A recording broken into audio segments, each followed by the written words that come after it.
Hello, all of you. Now let's see first proviso to section 48. अब ये जो section अपन पढ़ने वाले हैं, यानी प्रोविजन जो पढ़ने वाले हैं, ये बड़ा इंटरेस्टिंग है. ये नॉन रेसिडेंट लोगों को लगता है, नॉन रेसिडेंट लोगों को लगता है. और इसके पीछे जो उसका बेस लॉजिक है, ये आपको सबसे पहले मैं समझा देता हूँ, ताकि जब हम इसको पढ़ेंगे तो बहुत आसानी से आपको समझ में आएगा. ओके. अब इमेजिन करो कि एक नॉन रेसिडेंट पर्सन है, कोई भी, लाइक बिल गेट्स.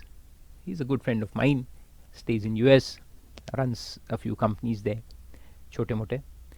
तो बिल गेट्स इंडिया में पैसे इन्वेस्ट करना चाहता है शेयर्स डिबेंचर्स के अंदर. ठीक है. उसको मैंने बताया कि इंडियन कंपनी बहुत अच्छी है, ये वो. तो उसको इंटरेस्ट पैदा हो गया है, वो कहता है कि लेस मैं आके इन्वेस्ट करूंगा. मैंने कहा आ जाओ. So he has come down to India with $1,000. गरीब आदमी है, क्या करेंगे, थोड़ा सा इन्वेस्ट करके जाना चाहता है. तो खैर पहली बार आया तो $1,000 लेके आया. अब वो डॉलर जब लेके आया तो पहले तो वो रुपये में कन्वर्ट होंगे, है ना. तो मान लो कि अभी रेट चल रहा है ₹50 पर डॉलर, ₹50 पर डॉलर का रेट है. तो उसको $1 में से कितने पैसे मिले? ₹50 मिले. फिर $1,000 से कितने पैसे आए? ₹50,000 आ गए. ₹50,000 से उसने कुछ शेयर्स खरीद लिए बॉम्बे स्टॉक एक्सचेंज के ऊपर, चले गया वापस. अब 2-3 साल बाद फिर आता है और कहता है कि यार मेरे शेयर्स पड़े हुए हैं, मेरे को बेचना है, पैसे वापस लेना है. कुछ ज़रूरत पड़ गई उसको वहाँ, तो ही नीड्स हिज 50,000 बैक. तो मार्केट पे उसके शेयर्स मैंने बिकवा दिए. I am his good friend, so I will help him out. तो बिक गए, जो भी है. अब बिकने के बाद वो जो कंसिडरेशन आया, रुपीज़ में आया, उसको वो रिकन्वर्ट करना चाहता है डॉलर में, क्योंकि यहाँ से ले जाएंगे पैसे तो डॉलर में कन्वर्ट करके लेके जाएंगे. अब हम गए डॉलर की दुकान में. डॉलर की दुकान जिन्हें फॉरेन एक्सचेंज वो रहते हैं ना, शॉप्स, फॉरेन एक्सचेंज शॉप्स, वहाँ गए. उसको पूछा भैया पैसे दो. तो बिल गेट्स ₹50 के हिसाब से कैलकुलेशन कर रहा था उधर, कैलकुलेटर निकाल के ₹50 मेरे को मिले थे आते वक्त, तो अब ₹50 में मेरे को वापस डॉलर चाहिए, तो कितने आएंगे, ये वो कुछ कैलकुलेशन कर रहा था. मैंने बोला रुक जाओ, अभी शांति से खड़े रहो, पूछते अपन. शॉप वाले से पूछा हमने कि भैया $1 अभी क्या रेट चल रहा है? तो बोलते हैं अभी तो 75 चल रहा है. हैं 75? तो बिल गेट सोचने में लग गया, यार मैं जब पैसे इंडिया में लाया था तो मेरे को $1 से इन लोगों ने ₹50 दिए. अब वही पैसे को वापस मैं डॉलर में कन्वर्ट करना चाहता हूँ, तो ये बोल रहे हैं कि ₹75 देने पड़ेंगे $1 खरीदने के लिए. तो मेरा तो बैठे बैठे ₹25 पर डॉलर का नुकसान हो गया ना. हरगिज मैं इंडिया नहीं आऊँगा इसके बाद. ये इंडियन रुपी बहुत डिप्रिशिएबल है, इसकी वैल्यू कम होते रहती है, और हम लोग वहाँ से हमारे डॉलर ला के इन्वेस्ट करेंगे तो हमारा तो बैठे बैठे नुकसान हो जाता है. समझ में आ रहा है मैं क्या कहने की कोशिश कर रहा हूँ? When a non-resident invests in India, he brings dollars or any foreign currency. लेकिन वो रुपी में कन्वर्ट हो जाते हैं, फिर इन्वेस्ट हो जाते हैं. जब वो वापस से रिकन्वर्ट करके ले जाना चाहते हैं तो उनको सेम रेट पे वही फॉरेन करेंसी नहीं मिलती, because rupee depreciates against the foreign currency. कभी कभी अप्रिसिएट भी हो सकता है, लेकिन नॉर्मली डेप्रिसिएट होता है. तो डॉलर कॉस्टली हो रहा है देखो आजकल, जिसका मतलब है rupees depreciating against the dollar. तो जितने नॉन रेसिडेंट इन्वेस्टर्स है उनको नुकसान हो जाता है ना. Indirectly they suffer a loss because of conversion of their dollars into Indian rupees. और दूसरी तरफ ये है कि जो शेयर बेच करके उसने प्रॉफिट कमाया, इंडियन गवर्नमेंट बोलेगा वो प्रॉफिट पे तुमको टैक्स लगेगा इधर. तो बिल गेट्स कहता है कि यार ये तो बड़ा नुकसान का सौदा हो गया. एक तो मेरे को प्रॉफिट आया, उस पर टैक्स ले रहे हैं. दूसरी तरफ मेरे को डॉलर कन्वर्जन में जो लॉस हो गया है because of difference in the exchange rates, उसका मेरे को कुछ फ़ायदा नहीं हो रहा, तो मेरे को नुकसान है. So why should I invest in India? तो ऐसे बहुत सारे फॉरेन इन्वेस्टर्स इंडिया में इन्वेस्ट नहीं करते इस वजह से. तो गवर्नमेंट ऑफ इंडिया ने बोला अच्छा ऐसा है क्या, बिल गेट्स इन्वेस्ट नहीं करेगा इंडिया में बिकॉज उसको डॉलर कन्वर्जन में नुकसान हो रहा है, चलो उसको थोड़ी सी सहायता करते हैं, उसकी मदद करते हैं. तो ये बनाया गवर्नमेंट ने फर्स्ट प्रोविजो टू सेक्शन 48. और इस सेक्शन में जो लिखा है वो तो अलग है, लेकिन उससे जो मतलब निकल के आ रहा है वो ये है कि इधर शेयर खरीद कर बेचा उसने, खरीद के बेचा, उसमें मान लो उसको प्रॉफिट हो गया, 1 लाख रुपए का प्रॉफिट हुआ, लेकिन उधर उसको नुकसान भी हुआ है डॉलर के कन्वर्जन पे। तो वो डॉलर के कन्वर्जन और रिकन्वर्जन में जो लॉस हुआ है 25 रुपए पर डॉलर के हिसाब से, वो हम सेट ऑफ कर देंगे अगेंस्ट द कैपिटल गेन्स। यानी शेयर को बेच करके जो प्रॉफिट आया है उसमें से वो जो डॉलर का कन्वर्जन का लॉस है वो माइनस कर देंगे, सेट ऑफ अलाउ कर देंगे। तो फिर उसका कैपिटल गेन कम हो जाएगा, so he will pay less tax. तो कम से कम उतनी तो हम सहायता दे ही सकते हैं, उतनी तो मदद कर ही सकते हैं, है ना। तो उस प्रिंसिपल को मद्देनजर रखते हुए कि foreign fluctuation, exchange fluctuation loss जो है वो हम टैक्सेबल कैपिटल गेन जो है शेयर्स के ऊपर जो कैपिटल गेन आया है उससे माइनस कर देंगे। इस इंटेंशन से ये फर्स्ट प्रोविजो बना है। अब उसमें लिखा क्या है वो पहले अपन देखते हैं, और जो मैंने आपको लॉजिक समझाया वो इससे साबित कैसे होगा वो भी मैं आपको करके दिखाऊंगा। ओके, तो चलो पहले देखते हैं क्या लिखा है। Computation of capital gain on shares and debentures. तो पहली बात तो ये कि सिर्फ शेयर्स और डिबेंचर्स को लगता है ये, यानी कि not applicable to units. UTI वगैरह के यूनिट्स जो है ये म्यूचुअल फंड के, उसको ये एप्लीकेबल नहीं है।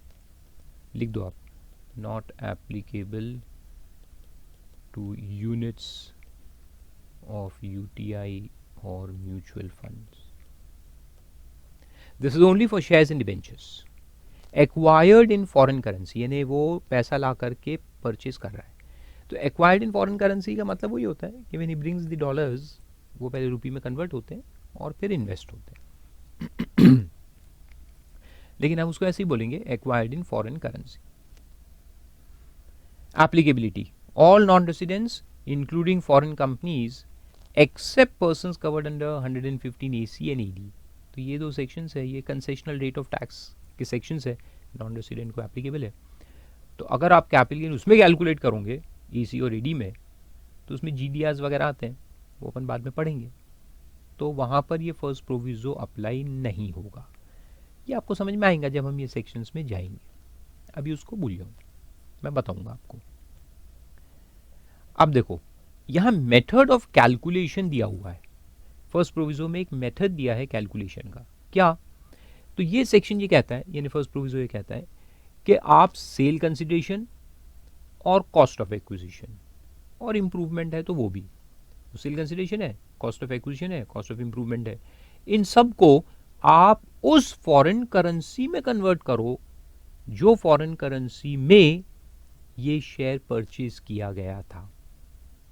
तो अगर बिल गेट्स डॉलर्स लेके आया था USD, तो अपन परचेज कंसिडरेशन को भी USD में कन्वर्ट करेंगे, सेल कंसिडरेशन जो रुपीस का है उसको भी USD में कन्वर्ट करेंगे, फिर वो USD में प्रॉफिट या लॉस निकालेंगे, USD में प्रॉफिट लॉस निकलेगा, और वो जो प्रॉफिट लॉस USD में निकला उसको फिर अपन वापस रुपीस में कन्वर्ट करेंगे।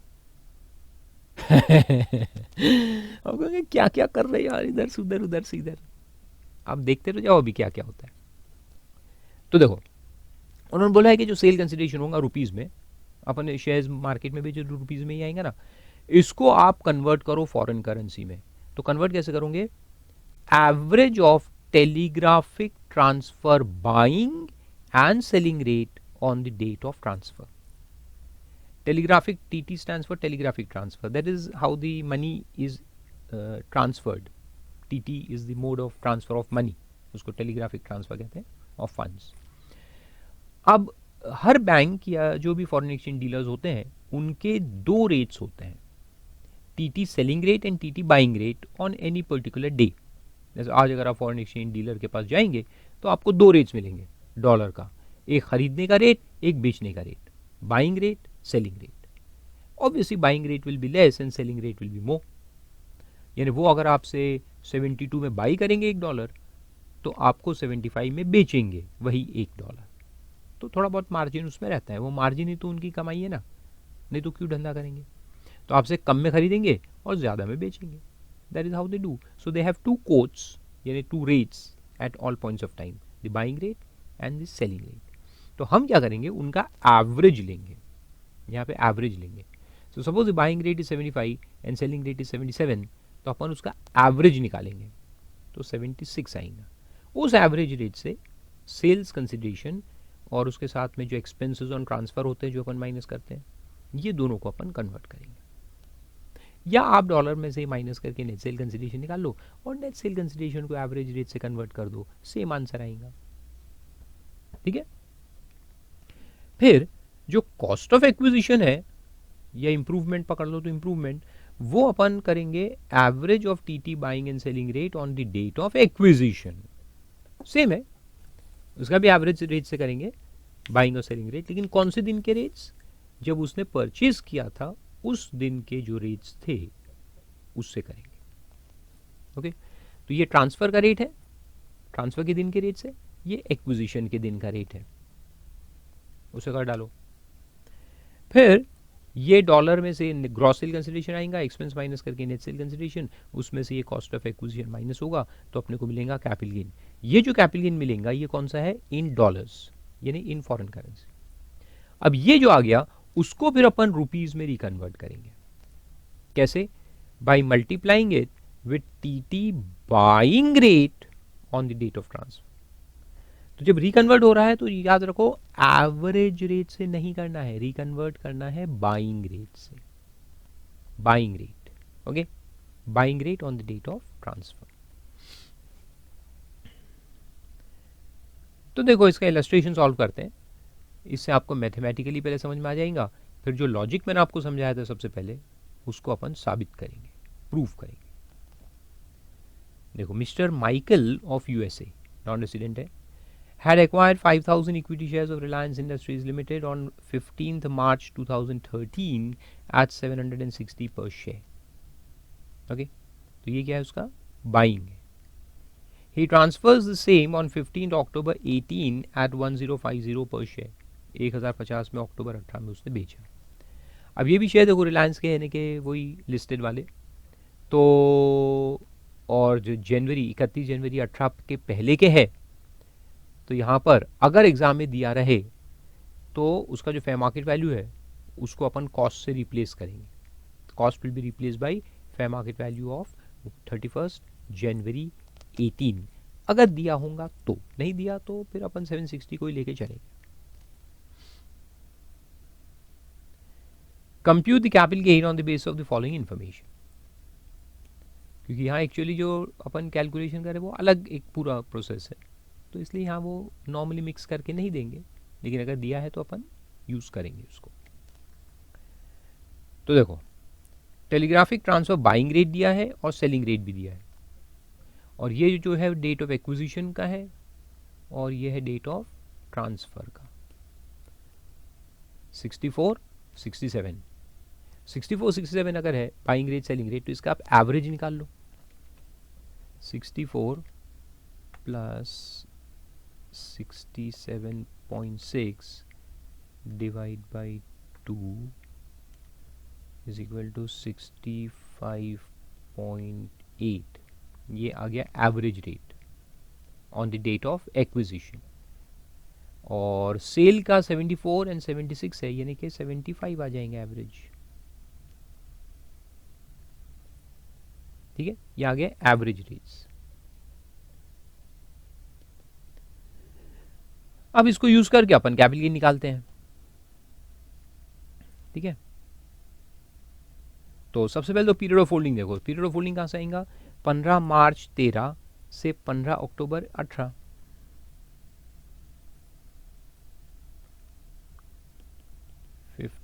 मार्च 13 से 15 अक्टूबर 18,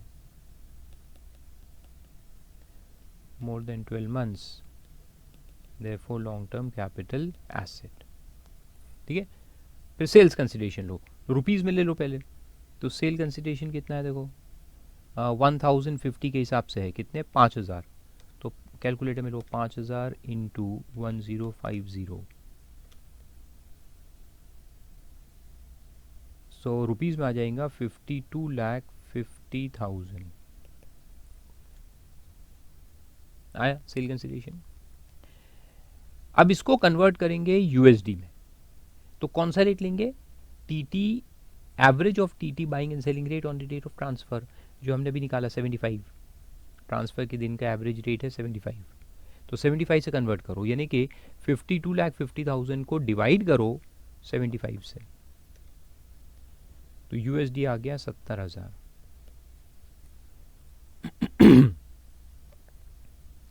और कॉस्ट ऑफ एक्विजिशन जो है वो कितना था? देखो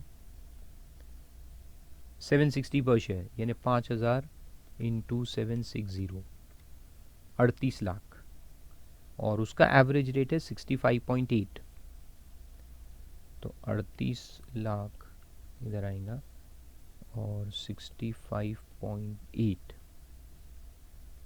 ये हमने एवरेज रेट निकाला ना परचेज के दिन का 65.8, तो उसको आप 65.8 से करो, 38 लाख डिवाइड बाई 65.8, तो ये आ गया 57,750 पॉइंट, अच्छे खासे लिखना है यहाँ, बहुत सारे नंबर है फ्रैक्शन में, सब लिखो 7598784, क्योंकि डॉलर्स है तो रुपी में काफ़ी वैल्यू हो जाएंगी, तो एकदम राउंड ऑफ मत कर देना उसको।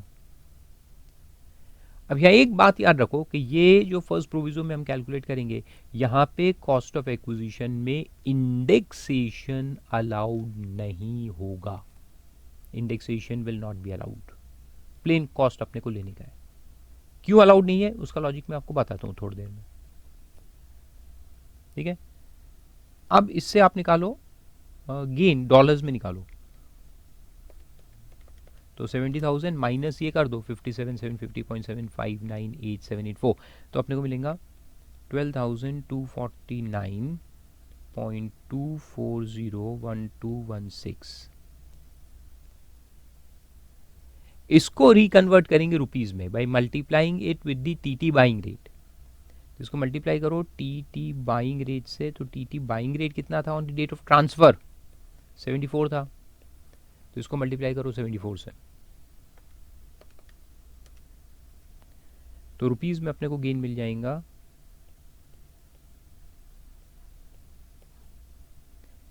0.76 आया, तो मैं इसको राउंड ऑफ कर सकते अपन,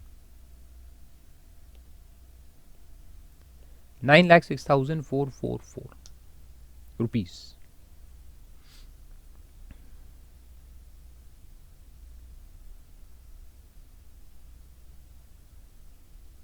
समझ में हमने क्या किया?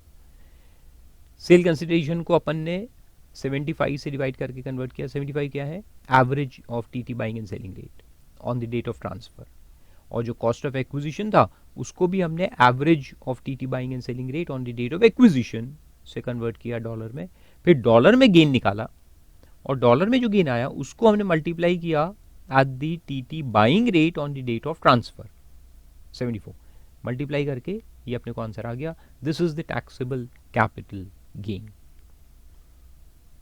और इसका नेचर है long term, this will be long term capital gain.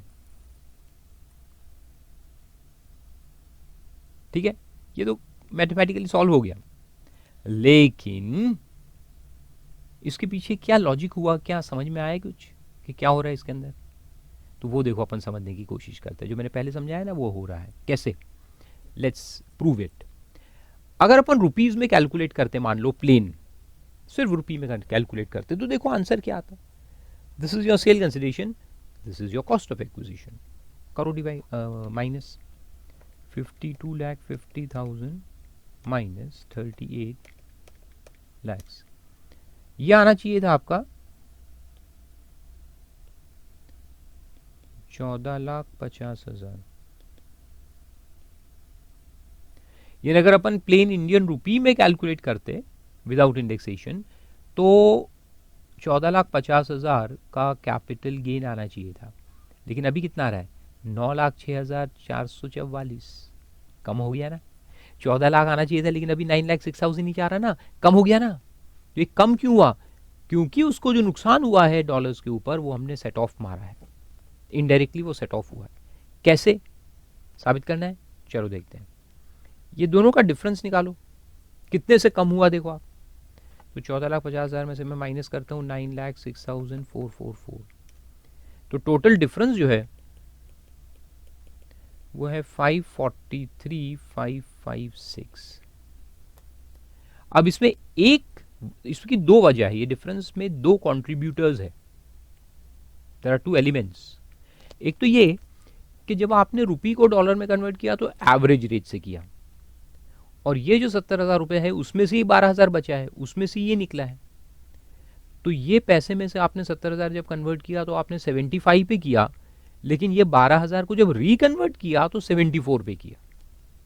तो 1 रुपए का डिफरेंस वहाँ है, 75 और 74 का जो 1 रुपए का डिफरेंस है ना, वो 1 रुपए का डिफरेंस ये 12,000 रुपये में आ रहा है।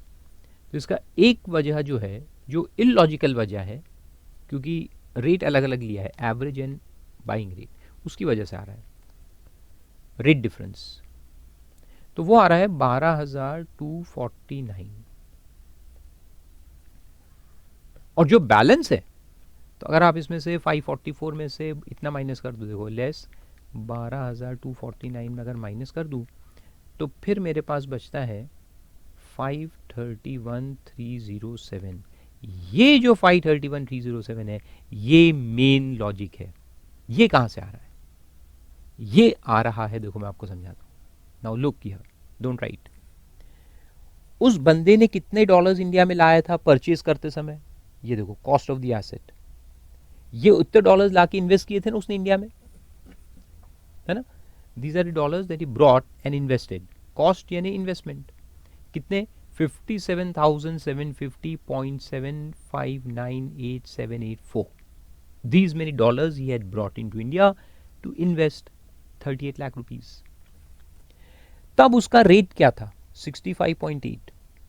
यानी वो $1 जो लेके आया उसमें उसको हमने 65.8 रुपीस दिए। लेकिन अब सेल के वक्त जब वो रिकन्वर्ट करवाना चाहता है तो उसको हमने बोला भैया तुमको 75 रुपीस लगेंगे एवरेज। तो ये जो डिफरेंस है, इतने का उस बंदे को लॉस हो गया है ना।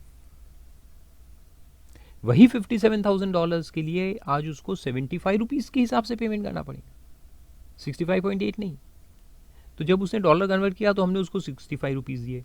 जब वो डॉलर खरीदने वापस आया तो हमने कहा 65 में नहीं मिलेगा, 75 में मिलेगा। डिफरेंस क्या है दोनों का? 9.2। देखो 75 लेस 65.8, डिफरेंस इज 9.2। तो ये 9.2 का जो डिफरेंस है पर डॉलर, ये उसका नुकसान हो गया है। कितने पे? 57,750 पे।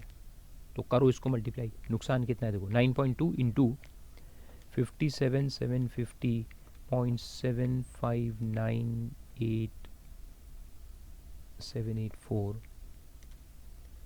देखो आया 531,307।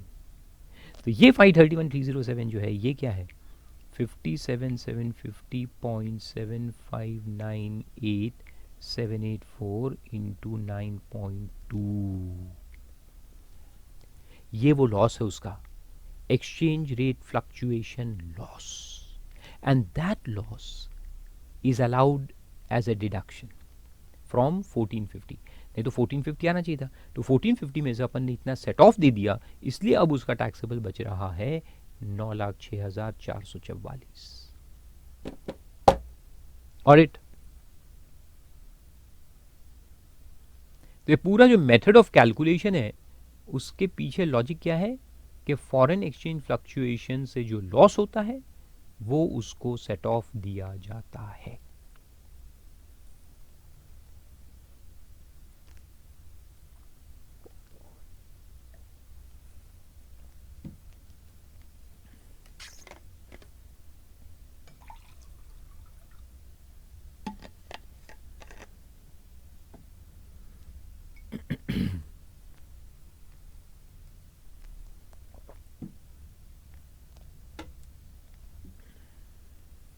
लिखे?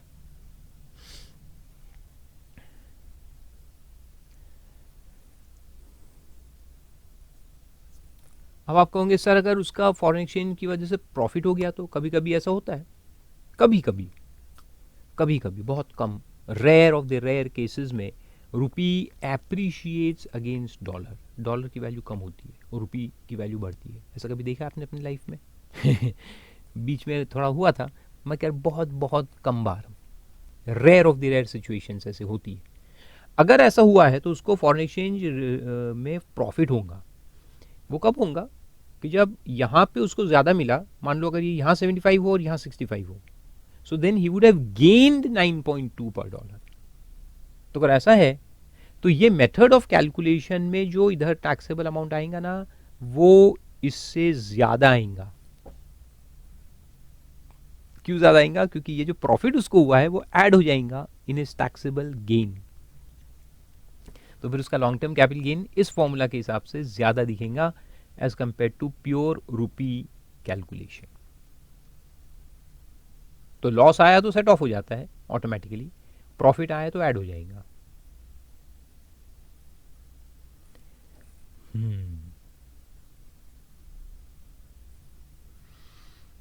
सो this is the logic inherent in this calculation. नहीं भी समझ में आया लॉजिक, कोई प्रॉब्लम नहीं, फॉर्मूला को समझ लो, रुपी को डॉलर में कन्वर्ट करो, कैलकुलेशन करो और डॉलर को वापस रुपी में रिकन्वर्ट कर लो, हो गया काम। एग्जाम में ये लॉजिक थोड़ी पूछने वाला है, but this you should know because you are becoming chartered accountants and you will use this for different reasons in your practice. Clear? Very good. फिर उसके बाद है फिफ्थ प्रोविजो सेक्शन 48 के। अच्छा, एक बात इसमें ध्यान रखो कि ये जो सेक्शन है फर्स्ट प्रोविजो टू सेक्शन 48, ये ऐसा नहीं है कि सिर्फ लिस्टेड शेयर्स डिवेंचर्स को रखेंगे, ऐसा नहीं है। लिस्टेड लिखा है क्या कहीं? नहीं, ये लिस्टेड अनलिस्टेड सबको लगता है। ये प्राइवेट कंपनी के शेयर्स होंगे तो भी लगेगा, ओके, लेकिन सिर्फ शेयर्स और डिवेंचर्स को लगता है, ओनली शेयर्स एंड डिवेंचर्स।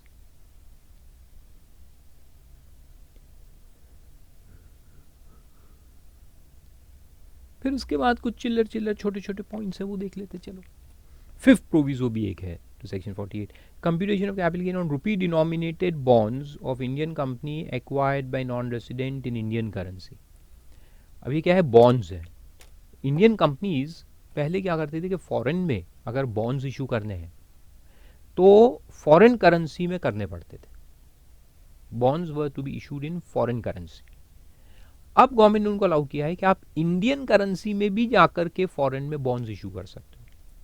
तो उसको रुपी डिनोमिनेटेड बॉन्ड्स कहते हैं, यानी बॉन्ड की वैल्यू रुपी में होंगी, रुपी 100, रुपी 500। पहले क्या होता था कि डॉलर में होती थी, रुपी $10, $15 ऐसा था। तो अब अपन रुपी डिनोमिनेटेड बॉन्ड्स भी इशू कर सकते हैं। तो अगर ऐसे बॉन्ड्स इशू हुए हैं फॉरेन में और जो फॉरेन में लोग हैं वो एक्वायर करेंगे, तो एक्वायर भी कैसे करेंगे? इंडियन करेंसी में एक्वायर करेंगे। तो फिर उस पर जो कैलकुलेशन होगा उसके बारे में लिखता है कि in case of non resident assessees any gain arising on account of rupee appreciation against foreign currency, जो कि नॉन एग्जिस्टेंट है, ऐसा कभी होता नहीं है लेकिन लिखा है, at the time of redemption of the rupee denominated bond of an Indian currency held by him shall not be included in computation of full value of consideration। तो ये अब देखो, ये वाला केस देखा ना, जहाँ के फॉरेन करेंसी अप हो रही, डाउन हो रही, यानी रुपी डाउन हो रहा था अगेंस्ट फॉरेन करेंसी।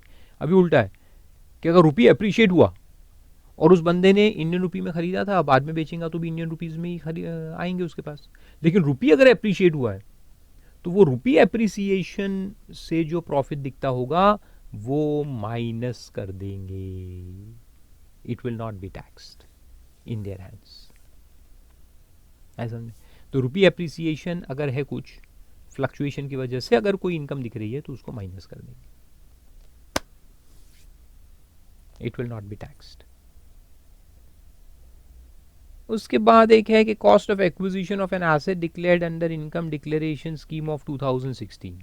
ये ब्लैक मनी डिक्लेरेशन स्कीम आया था बीच में और डिमोनेटाइजेशन के बाद ये आया था, और उसमें था कि अगर आपके पास कोई पुराने कंसील्ड एसेट्स है तो आप डिस्क्लोज कर दो और एक अमाउंट ऑफ टैक्स था उतना पे कर दो। तो अगर अपन ने वो डिस्क्लोजर किए तो फिर जितना फेयर मार्केट वैल्यू उसका आएगा वो तो वहाँ टैक्सेबल में आ जाएगा। सपोज मैंने डिस्क्लोज किया कि मेरे पास फलाना बिल्डिंग है, फलाना फ्लैट्स है, लैंड है, वगैरह वगैरह है, जो पहले सब अनडिस्क्लोज थे, तो उसके फेयर मार्केट वैल्यूज निकाल करके उस पर टैक्स लगा देंगे। तो वो जो टैक्स लग जाएगा, तो फिर बाद में वो एसेट जब मैं बेचूंगा तो वही फेयर मार्केट वैल्यू उसका कॉस्ट ऑफ एक्विजिशन माना जाएगा। बहुत सिंपल है। तो लिखा होगा कि देखो ये फेयर मार्केट वैल्यू के ऊपर टैक्स लग गया है as on the date of commencement of the scheme. The cost of acquisition of the asset shall be deemed to be the same fair market value. तो जो फेयर मार्केट वैल्यू पे tax लगा पहले disclosure scheme के अंदर, वही fair market value फिर उस एसेट का कॉस्ट ऑफ एक्विजिशन मान लिया जाएगा। बहुत सिंपल है। फिर एक है 496, cost of acquisition of reconstructed plot of land received under Andhra Pradesh Capital Land Pooling Scheme.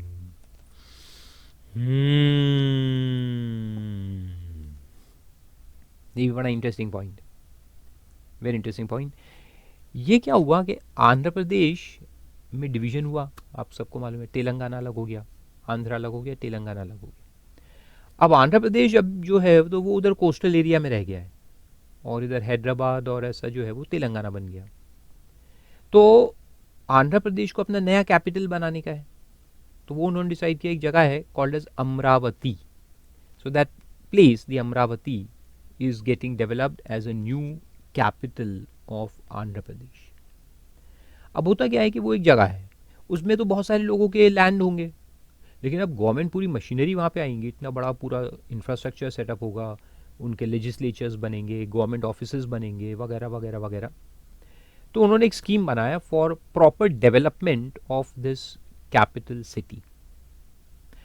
तो उसमें उन्होंने स्कीम निकाला। अब होता क्या है पहले कि अगर गवर्नमेंट कंपलसरी एक्विजिशन में जाए, सभी लोगों से उनके लैंड खरीदे, तो इतना कॉस्ट बर्डन आ जाता है गवर्नमेंट के ऊपर।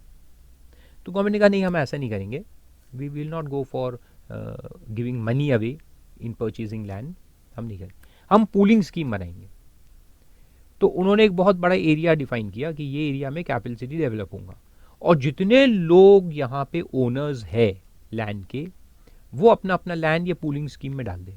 मैंने 2 एकड़, आपके 5 एकड़, उसके 10 एकड़, उसके 15 एकड़, उसके 20 एकड़, सब वहाँ पूल हो गए। तो एक एडमिनिस्ट्रेटिव अथॉरिटी बनी, हम सब ने हमारा लैंड वहाँ ट्रांसफर कर दिया पूलिंग स्कीम के अंदर, और फिर ये पूरा प्लानिंग होगा सिटी का कि कहाँ पे गवर्नमेंट इंफ्रास्ट्रक्चर आएगा, कहाँ पे लेजिस्लेचर होगा, कहाँ पे हॉस्पिटल्स होंगे, कहाँ पे एजुकेशन इंस्टीट्यूशंस होंगे, वगैरह वगैरह वगैरह, सब डिवाइड हुआ। और फिर गवर्नमेंट ने क्या किया कि हमको हमारा जो लैंड था, जैसे मैंने 10 एकड़ डाला, तो मेरे 10 एकड़ मेरे को वापस मिलेंगे, मगर कहीं तो भी मिलाकर मिलेंगे। तो पहला मेरा यहाँ था, तो ऐसा नहीं कि यहीं मिलेगा, अब वो सब सेटलमेंट होंगे, और उसके बाद गवर्नमेंट मेरे को मेरा 10 एकड़ कहीं तो भी अलॉट करेगी। किसी के 5 एकड़ है तो गवर्नमेंट उसको 5 एकड़ वापस अलॉट करेगा। तो इसको कहते हैं पूलिंग एंड रीडिवाइडिंग। तो पूल होगा और फिर बराबर से डिवाइड करके सबको अपने अपने लैंड वापस मिलेंगे। जितना गवर्नमेंट को टेक ओवर करना है वो गवर्नमेंट टेक ओवर कर लेगा, और फिर जो आउटस्कर्ट्स के लैंड होंगे जो गवर्नमेंट के हैं, खेत वगैरह इधर उधर, वो जोड़ जाड़ के फिर अपने में डिवाइड करके अपने को वापस दे देंगे। समझ में? So this is called as the land pooling scheme, reconstituted land. तो नया लैंड जो मुझे मिलेगा उसको क्या बोलेंगे? Reconstituted land. अब देखो इसमें स्कीम क्या है और फायदा क्या है।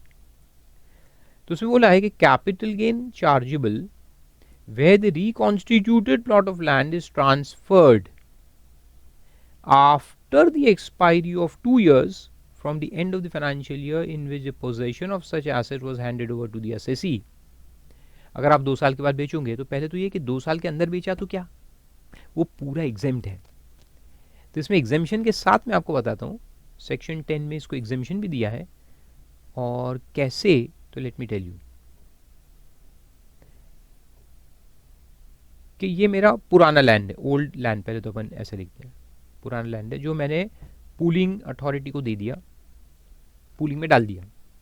फिर मेरे को रिकॉन्स्टिट्यूटेड प्लॉट ऑफ लैंड मिला, तो मैं उसको न्यू लैंड लिखता हूँ, और न्यू लैंड मिलने के बाद फिर मैंने उसको बेचा।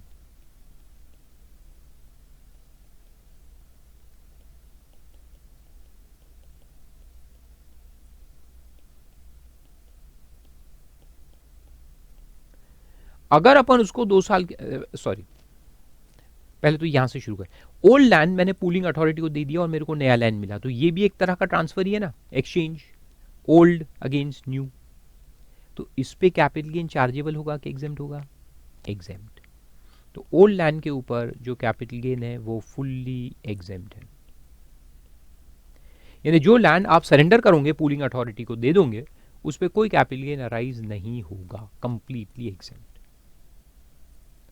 अब नया लैंड मिल गया, नया लैंड मिला, उसको अगर मैं 2 साल के अंदर बेच दूं तो वो भी फुल्ली एग्जेम्प्ट है। अगर 2 साल के अंदर हम नए लैंड को बेच देंगे तो वो भी एग्जेम्प्ट। और इस बीच में एक एक्चुअली सर्टिफिकेट मिलता है आपको, जब आप पूलिंग अथॉरिटी को सरेंडर करते हो तो वो आपको एक अथॉरिटी लेटर देता है that you are entitled to the new land. आप वो सर्टिफिकेट भी अगर बेच दोगे तो वो भी एग्जेम्प्ट। और नया लैंड लिया, नया लैंड लेने के बाद 2 साल के अंदर बेच दोगे तो वो भी एग्जेम्प्ट। और अगर 2 साल के बाद बेचा तो क्या होगा? Then it is taxable. अगर टैक्सेबल है तो फिर कोई 2 साल तक रुकेंगे ही नहीं ना, सभी बीच में बेच देंगे पहले। तो गवर्नमेंट ने कहा नहीं, ऐसा कोई ज़रूरत नहीं है। अब देखो, ये अगर वो साल है जिसमें न्यू लैंड तुमको अलॉट हुआ,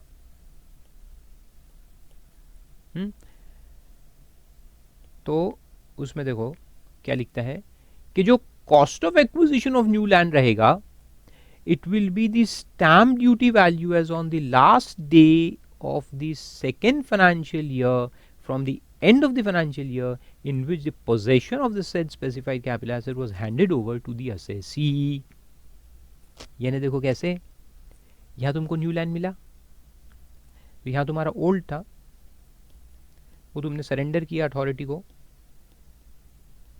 फिर अथॉरिटी ने तुमको पहले सर्टिफिकेट दिया, फिर वो सर्टिफिकेट लेकर के न्यू लैंड देंगे। तो न्यू लैंड जब तुमको मिला तो ये एक फाइनेंशियल ईयर है, इसके बाद 2 फाइनेंशियल ईयर, 1 2, इसके बीच में अगर आप बेचोगे तो वो तो वैसे भी एग्जेम्प्ट है। यहां बेच दो, यहां बेच दो, यहां बेच दो, ये पूरे टाइम में कभी बेचो एग्जेम्प्ट ही है। नहीं बेचते हो तो ये सेकेंड ईयर के एंड में जो उसका स्टैंप वैल्यू होगा, that stamp value will be considered as your cost of acquisition.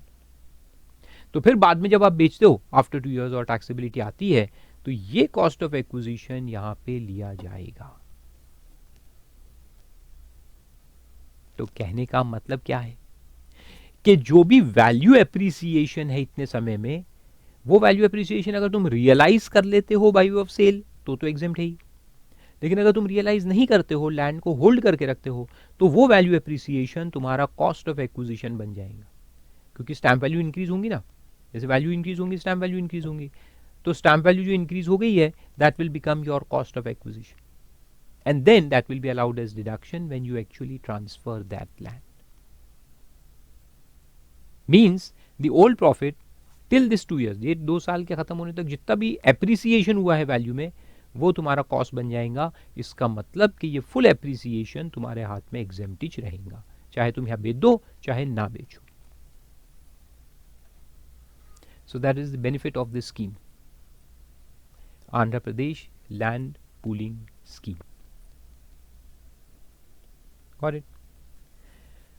तो वो लिखा है कॉस्ट अगर 2 साल के अंदर बेच दोगे तो एग्जेम्प्ट है, 2 साल के बाद बेचोगे तो फिर टैक्सेबल है।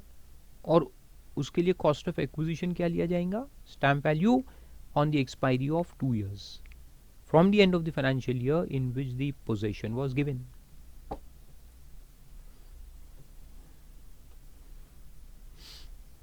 आया समझ में? Very good.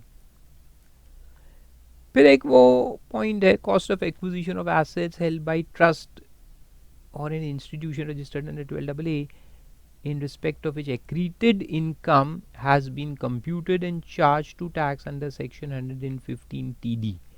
ये अपन पढ़ेंगे वहाँ असेसमेंट ऑफ वेरियस एंटिटीज़ में, तो आपको समझ में आएगा कि accreted income टैक्सेबल किया जाता है और एक बार उस पर टैक्स लग गया तो फिर वो कॉस्ट का पार्ट मान लिया जाता है। तो वो जो फेयर मार्केट वैल्यू अपन निकालेंगे एक्रीशन के लिए और उस पर टैक्स लगाएंगे, so that will then become part of the cost. ये यहाँ उतना नहीं समझेगा, ये अपन जब जाएंगे, लिख दो इसको study in assessment of various entities chapter. Okay.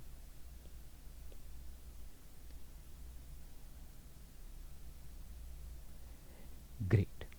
तो यहां तक ये सारे अलग अलग कैलकुलेशंस अपन ने देखे और डिफरेंट सिचुएशंस में कॉस्ट क्या लेना है या सेल कंसिडरेशन क्या लेना है, इन्हें अलग अलग डीमिंग फिक्शंस अपन ने देखे बहुत सारे. अब नेक्स्ट लेक्चर में अपन शुरू करेंगे एग्जेम्पशंस. सेक्शन 46 एंड 47 हम देखेंगे. 46 में एक है और 47 में बहुत सारे ऐसे ट्रांसफर्स है जो एग्जेम्प्ट है. तो उसको कहा गया है transfers which are not regarded as transfers, यानी ऐसे ट्रांजैक्शंस जिनको ट्रांसफर नहीं माना है. तो ट्रांसफर नहीं मानने का मतलब क्या होता है? एग्जेम्पशन. ट्रांसफर को ट्रांसफर नहीं मानूंगे यानी कैपिटल राइज होगा ही नहीं, यानी कोई टैक्स लगेगा ही नहीं. ओके.